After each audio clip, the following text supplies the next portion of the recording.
Now coming to the next reaction, that is the sulfonation of the phenol.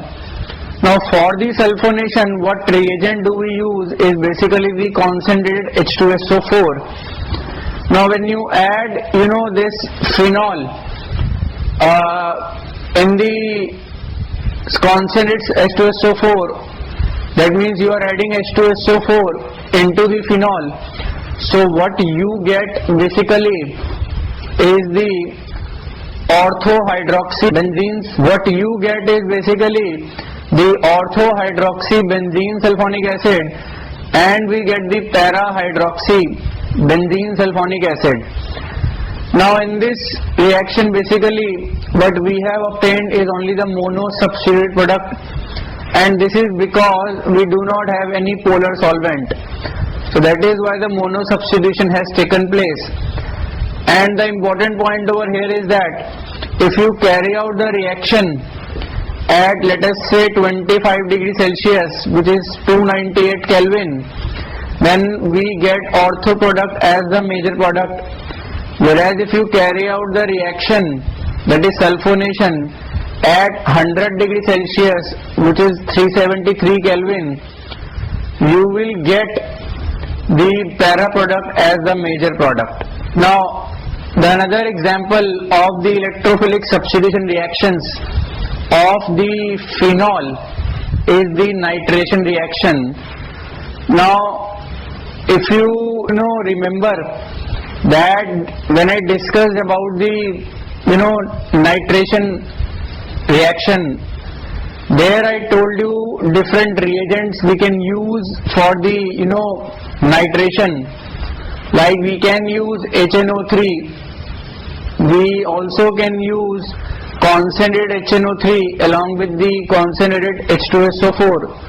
We also can use N2O5 in CCl4. So these are the few of the reagents of the nitration reaction. Now because we know that that the electron density on the ring in case of phenols is actually very high. Due to the high electron density, what happens is that phenol undergoes easily nitration, or you can say phenol undergoes nitration easily with the dilute HNO3 only. We need not to take concentrated HNO3 because the density on the ring is already very high. Now when the electron density is very high, so what happens is that if you use a concentrated HNO3, what will happen is that it will oxidize to some extent the phenyl ring in the phenol, and therefore the product will not be the desired one. So therefore, if you carry out the reaction of phenol, that is with the dilute HNO3 only, what you get basically is the orthonitrophenol and the paranitrophenol. But in this case the problem is that yield obtained is not very good. The reason behind it is that just now I told you that because HNO3 is a strong oxidizing agent, so what it does is that if you use only dilute HNO3, so what will gonna happen is that HNO3 will oxidize phenyl ring to some extent, and that is why the product obtained will not be of a very good quantity, or you can say the yield of the product will not be very good.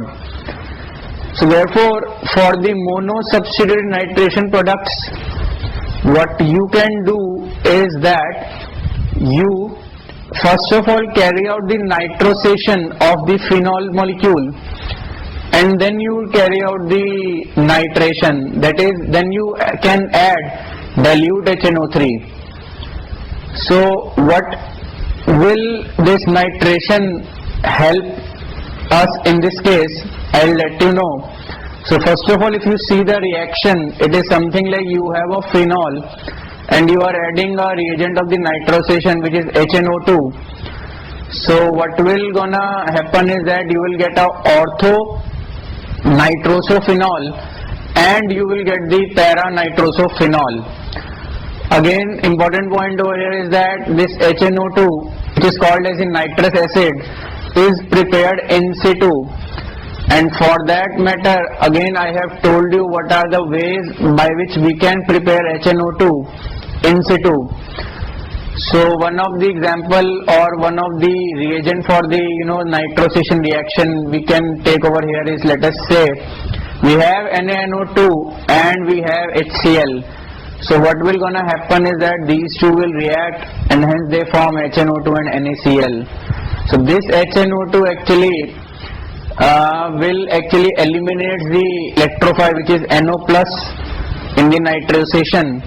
So this NO plus will attack on the ring at the ortho and the para position, and hence you will get the ortho nitrosophenol and you will get a para nitrosophenol. Now what you do is you add HNO3. Now you can add dilute HNO3 only. So what you will get basically as the product is the something like you have now orthonitrophenol and you will have para